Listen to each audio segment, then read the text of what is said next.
Hindi inasahan ng mga fans sa pagkatalo ng paborito nilang ice cream team na Creamline na ikinagulat ng lahat sa Premier Volleyball League. Ang Petrogas ay pinabagsak ang 10 beses na kampiyon na Creamline sa semifinals ng All-Filipino Conference. Ang mga Angels na dati nang na-sweep ng Creamline sa preliminaries ay naghatid ng isang kamangha-manghang score na 25-23, 25-22, 21-25 at 25-16 na tagumpay na nag-iwan sa mga fans ng Cool Smashers na shock sa pangyayari.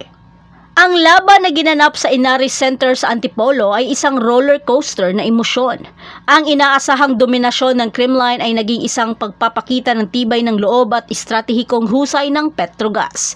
Hindi lang natin alam kung talagang hindi lang maganda ang gising ng ice cream chillin' o talagang napag-aralan sila ng husto ng Petrogas.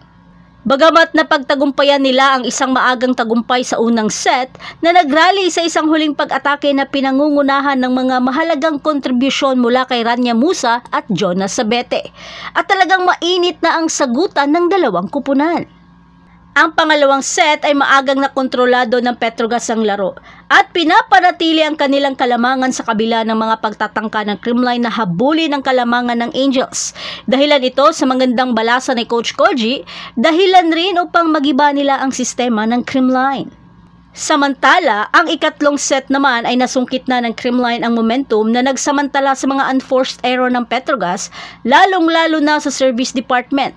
Nagawang maitabla at mahabol ng Creamline sa score na 15-all dahil biglang nabuhay itong si Pons at nagbigay ng mabibigat na opensa.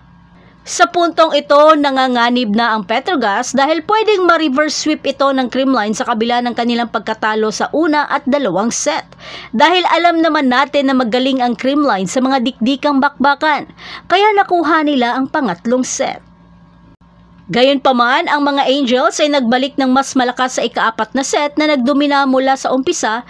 Di na nila pinagbigyan pang makuha ulit ng Creamline ang momentum kaya inunahan na nila sa score na 10-16. 7 points lead ang kalamangan ng Angels. Malaki ang ambag ni Brock Van Sickle at nag-apoy ito sa pagsabog ng Petrogas sa ika-4 na set na may sunod-sunod na mga mabibigat na opensa, bagay na di mapigilan ng Creamline. Nagdagdag naman si MJ Phillips ng mga mahahalagang blocks habang ang pare-parehong pagganap ni Sabete kabilang ang isang monster block kay Tots Carlos ang nagpatatag sa kanilang dominasyon. Bumalasa na si Coach Sherwin ngunit di pa rin ito sapat upang pigilan ang Petrogas. Ang Creamline ay nagrally ngunit ang hindi matitinag na tibay ng loob at matagumpay na mga counter-attack ng Petrogas ay napatunayang masyadong malakas upang mapagtagumpayan. Napako na lamang sa 15 ang Creamline at di na ito nakagalaw pa. Isang mabigat naman na service ace ang binigay ni MJ Phillips upang dalhin niya sa match point ang Petrogas. Bagamat pinilit man ni BDL na habulin sa kanyang quick attack, kaso sa isang service error din ni BDL, nagtapos ang kanilang bakbakan sa score na 16-25 na nagpadala sa mga Angels sa pagdiriwang at iniwan ang Creamline na nagninilay sa isang hindi inaasahang pagkatalo. Si Sabete na pinangaralang bilang best player of the game na may 19 points na para kay Jonah, ang panalong ito ay napakahalaga para sa Petrogas. Sa panalong ito, ang Petrogas ay kasama na sa akari sa tuktok ng mga standings. Parehong mga kupunan ay nasa bingit na ngayon ng isang makasaysayang paglitaw sa finals. Ang daan patungo sa unahan ay nananatiling mahirap, ngunit ang nakakagulat na panalo ng Petrogas sa Takari ay isang patunay ng kanilang mga tibay ng loob, pagtutulungan at hindi matitinag na determinasyon. Ang kanilang paglalakbay patungo sa kampyonato, bagamat malayo pa pero masisilayan na nila. Pero ang tanong, magtuloy-tuloy na kaya ang swerte ng Petrogas sa susunod nilang laban kontra sa Choco Mucho? O babawi ang Choco Mucho sa kanilang pagkatalo? Ano sa tingin nyo? At yan ang lahat para sa ating update ngayon. Manatiling nakatutok para sa iba pang mga balita mula sa mundo ng Philippine Volleyball. Huwag kalimutan mag-like, mag-subscribe at i-spike ang notification bell para hindi ma-miss ang mga susunod na video. Hanggang sa muli, patuloy na mag-spike at mag-dig sa ating channel.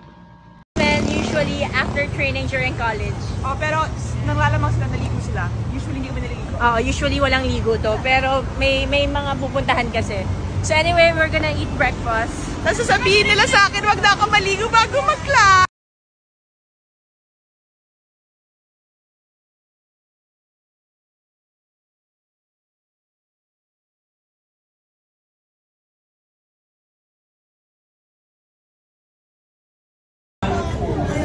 Nakalimutan namin, joke ako.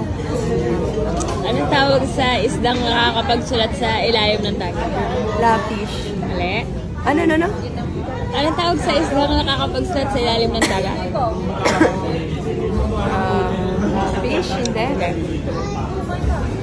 Pag mo nahula, ang tatanungan mo lang. Sige, ano? Dolphin.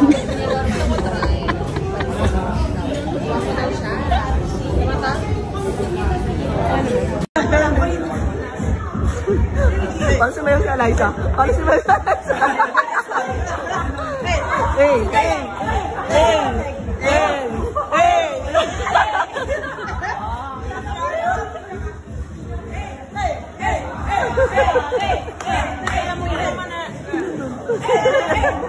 Hoy!